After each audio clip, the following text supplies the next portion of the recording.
Right, ఇక బడ్జెట్లో రాయలసీమకు పెద్దపీట వేశారని కడప జిల్లా టీడీపీ అధ్యక్షులు చదిపిరాళ్ల భూపేష్ సుబ్బరామిరెడ్డి అన్నారు.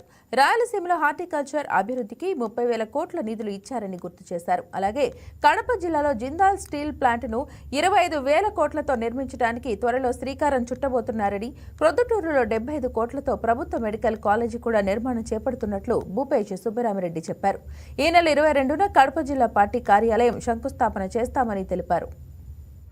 రాష్ట్ర బడ్జెట్ రాయలసీమకు పెద్దపీట వేసే విధంగా రాయలసీమలో హార్టికల్చర్ హబ్ ని దాదాపు 30,000 కోట్లతో డ్రిప్ ఇరిగేషన్ ని కానీ లేదా ఫార్మ్ మెకనైజేషన్ ని లేకపోతే ఏ విధంగా చెరువులను కానీ లేకపోతే డ్యామ్ ప్రాజెక్ట్ సంబంధించి ఏమైనా మరమ్మతులు కానీ చేయాలన్నా కూడా హార్టికల్చర్ హబ్ కింద దాదాపు 30,000 కోట్ల రూపాయలను మన ఆర్థిక శాఖ ఈరోజు రాయలసీమకు పెద్దపీట వేయడం జరిగింది.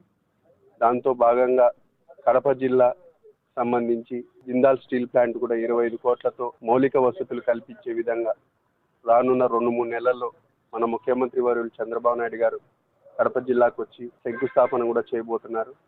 అదేవిధంగా ప్రొద్దుటూరులో కూడా మనకు medical college, Unani medical college కూడా 75 కోట్లతో శాంక్షన్ ఇవ్వడం జరిగింది.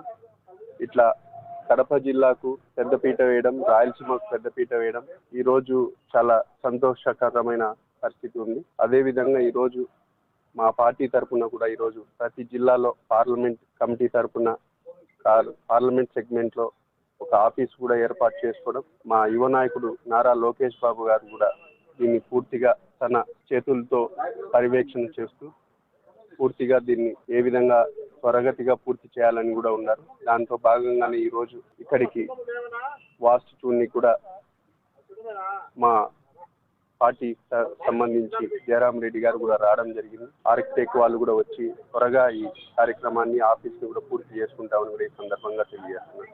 కాబట్టి కడప జిల్లా తెలుగుదేశం పార్టీ నాయకులకు, కార్యకర్తలకు ప్రతి ఒక్కరికి తెలియజేయడం ఏమనగా ఈ నెల 22వ తేదీన 10:26 పార్టీ ఆఫీస్ భూమి పూజ కూడా చేయడం జరుగుతూ ఉంది. ప్రతి ఒక్కరూ హాజరై ఈ కార్యక్రమాన్ని విజయవంతం చేయాలని మరొకసారి కోరుకుంటున్నాను.